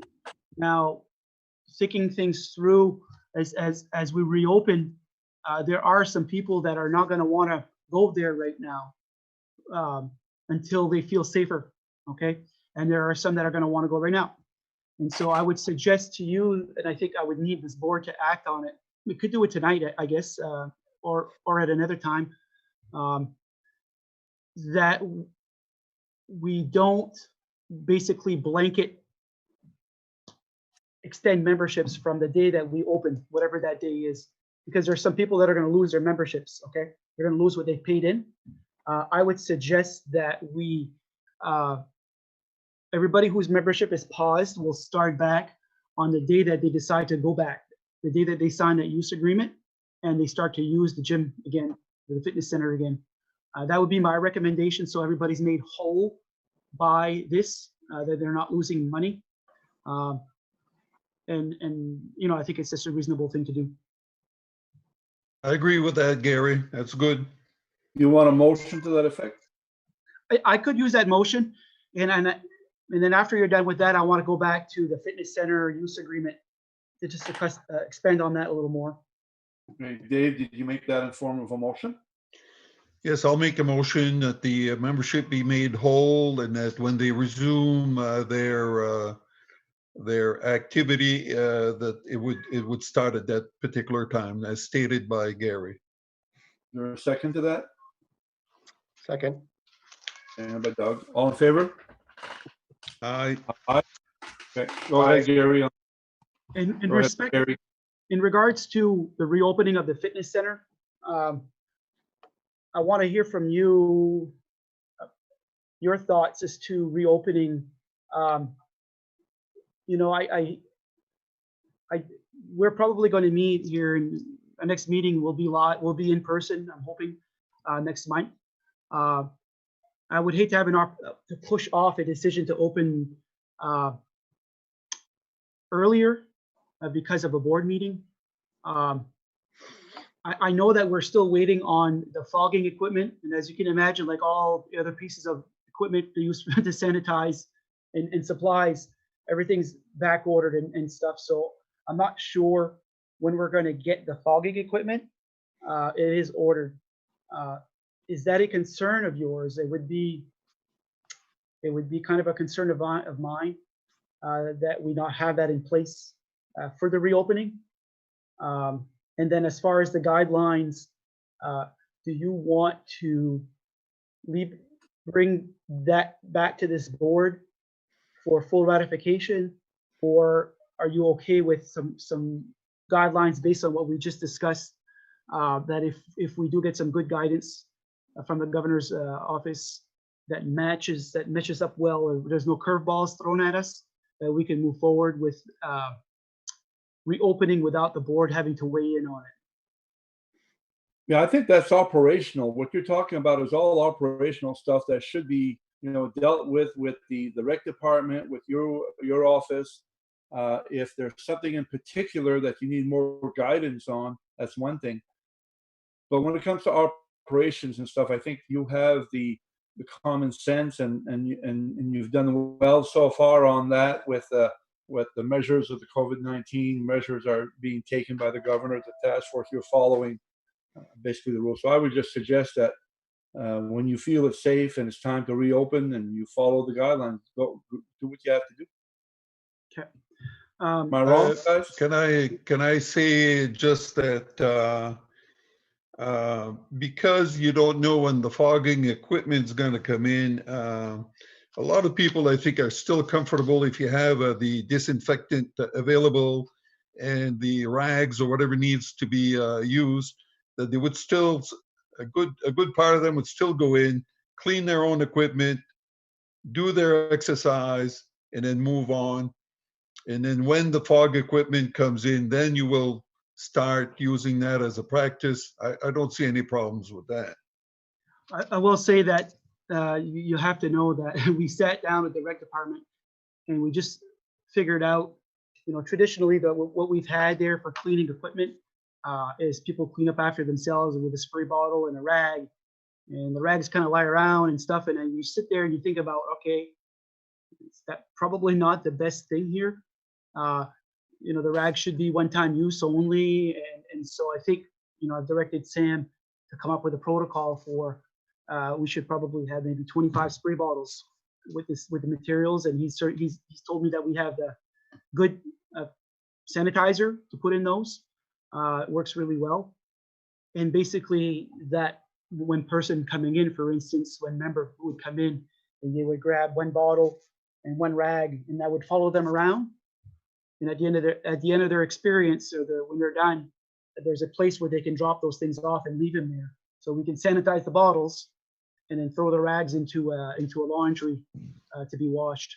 Yeah. So those are the protocols that we want to basically have. And I think we really want to come up with some reasonable protocols that are simple to follow, so everybody knows what the expectations are, so that there's no confusion and trying to explain things that we didn't foresee. They're working hard. We're putting our heads together here to figure this out. And I think we'll have something soon.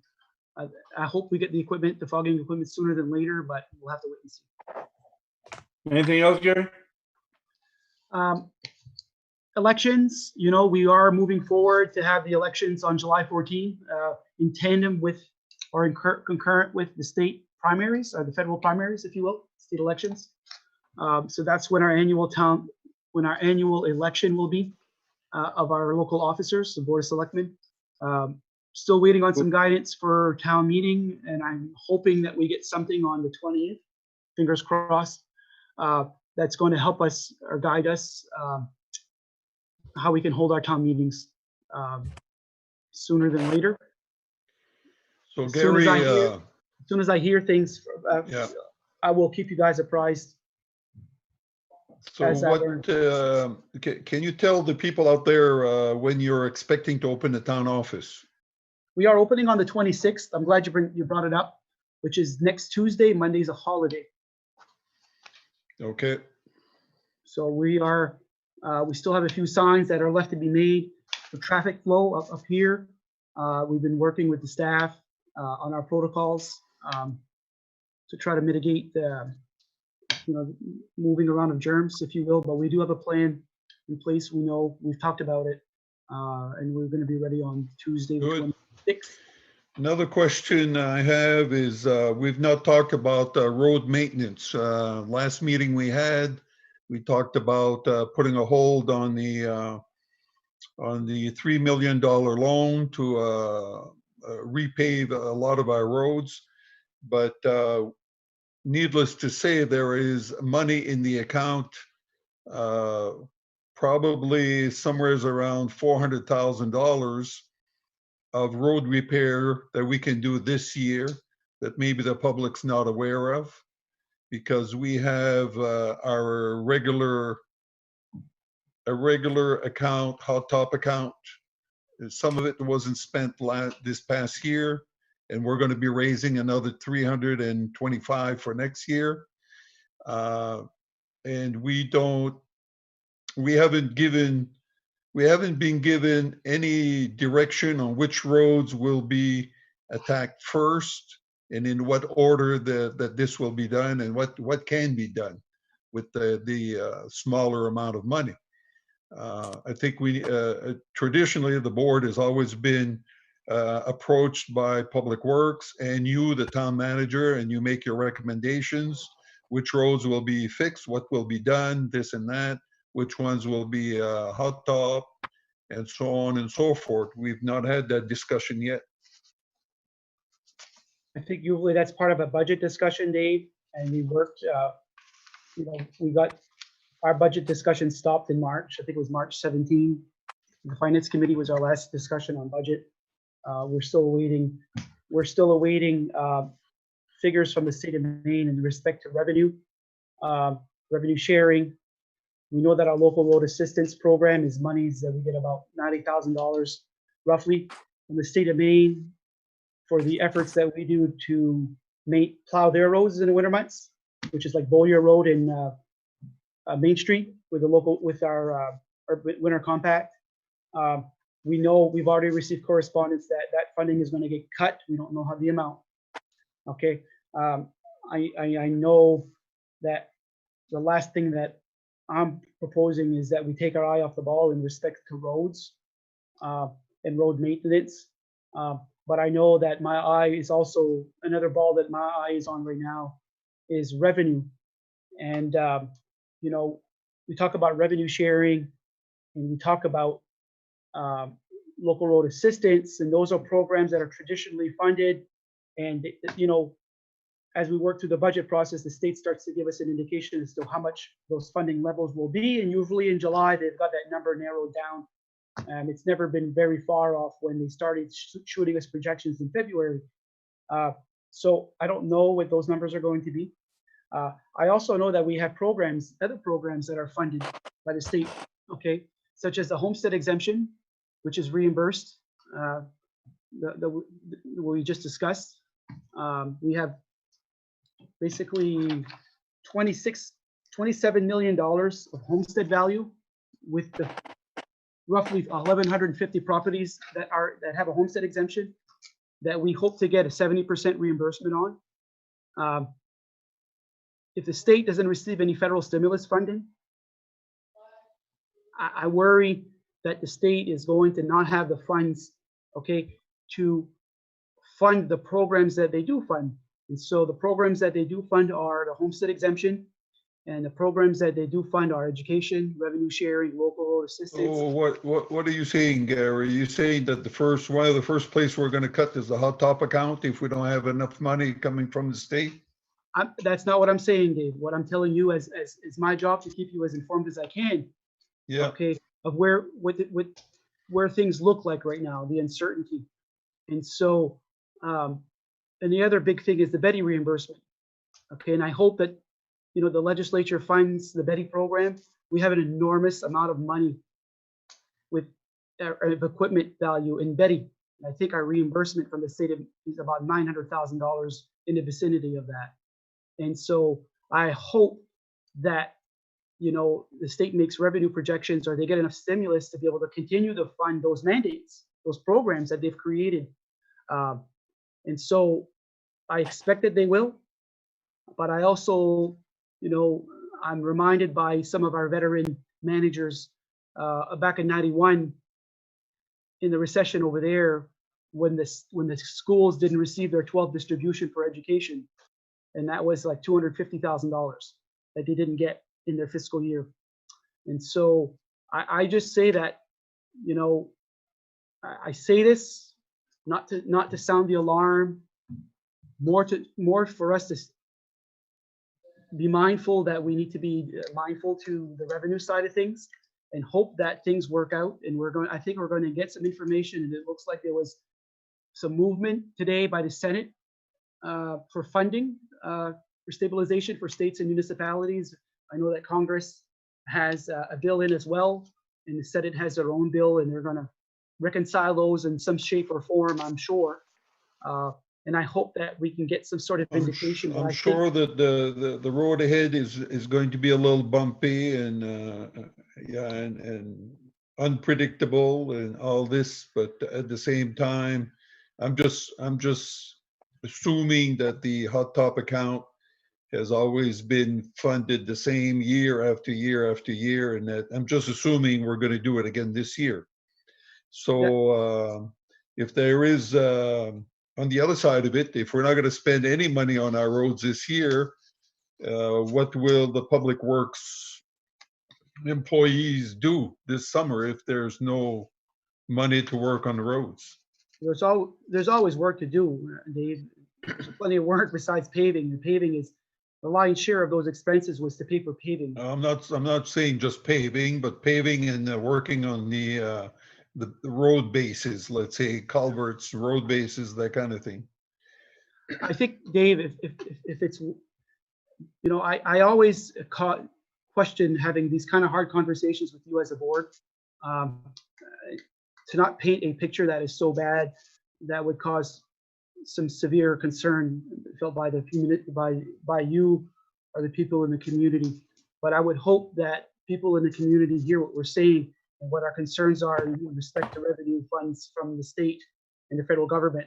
And that if they do have concerns, that they could certainly send those my way, and I will pass those concerns on to our delegation, so those can be, that they can have those with them when they're taking up these bills. It's that important. And I think I would encourage people to reach out to their state and federal elected officials to nudge them in that direction, to make sure that municipalities and states aren't forgotten. Because if they don't step in with some sort of revenue stimulus, I don't know what it's going to look like. Before we go further, I don't know how much longer we have for the meeting, but we have gone beyond the 2-hour limit. Just to cover ourselves, is there a motion to continue our meeting? Make a motion that we extend it by 15 minutes. I don't know that we need that much longer, Dave. Business we need to But get no done. more than 15. I don't think we need 15. I think we're almost I don't there. think Well, we need a schedule. We need to put our schedule together, right? Yes. Okay, there's a motion, there's a second, all in favor? Okay. Aye. Aye. Aye. Gary, go ahead, Lori. Can we, I was gonna jump in there and can Dave kind of switch the way we were going. I just have one thing to say, about the fitness center and the opening of it.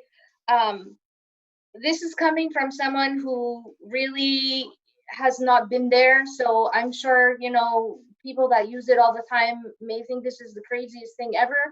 But when it comes down to like when we're opening things and what we're doing, perhaps reaching out to some of them sometimes would be helpful. And I just want us to be mindful that if the governor comes in on the 20th and starts making other demands, that we don't just come out and say no. And I know, Gary, you're not normally like that, but I go back to, again, the multi-purpose is huge. And if it's not going to be used for the kids this summer, if nothing else, is there any equipment that we could move there and section off with maybe the trade show curtains and at least make a concession to give them something? And I don't need an answer to that, but I just think that, maybe we could think that way if we can't open that particular spot. We have a huge empty building that maybe we could help them out and do something with a few pieces of machinery anyway. That's all. I wanted to throw that out there. That's a good Food for idea. thought. Food for thought.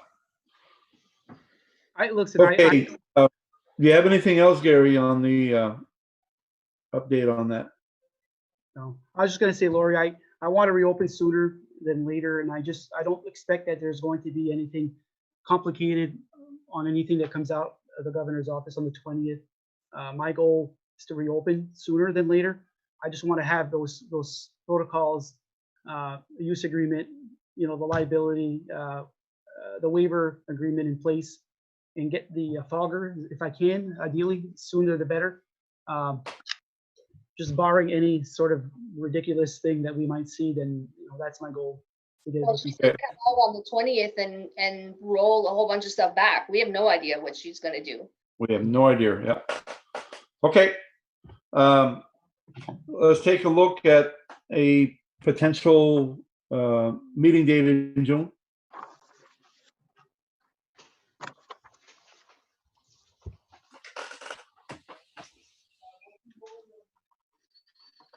So I think that either the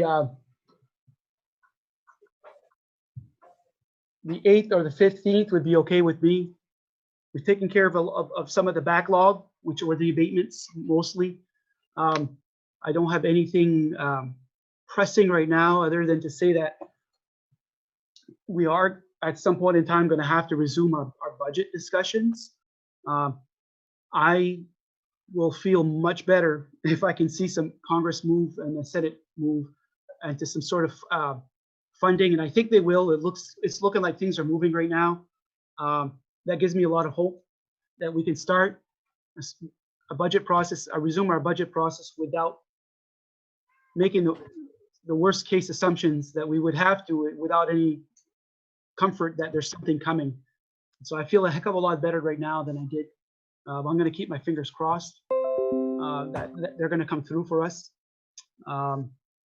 So for me, as far as regular board meetings go, take care of the town's business outside of any budget discussions. I'm okay with Monday the 8th or Monday the 15th. I cannot do the 15th. Okay, or it could be a Tuesday. Basically for me, first or second or third week of June. Fine. The 8th I works think- fine. Was that, Lori? The 8th works for me. I like sticking to the same day. This seems to be easier to. But Don, you can't do the 8th? Is that what you said? No, I can do the 8th. I cannot do the 15th. Okay. I'm good with the 8th. I think we should do the 8th, Okay. And what time, guys? 5:30. So the next meeting now is an open meeting, right? We're gonna be doing this at the library?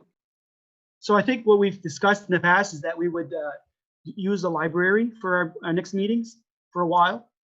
So that way, we have enough space for people who want to come in and take part. The school has said, yes, absolutely. Just give us a heads up, enough heads up so we can have the custodians kind of take care of things. So that would be, the location would be the Madawaska Library for our next board meeting in person. 5:30. Yeah. Yep. Okay, anything else for the good of the order? For our community, anything else that we need to? That particular meeting, Gary,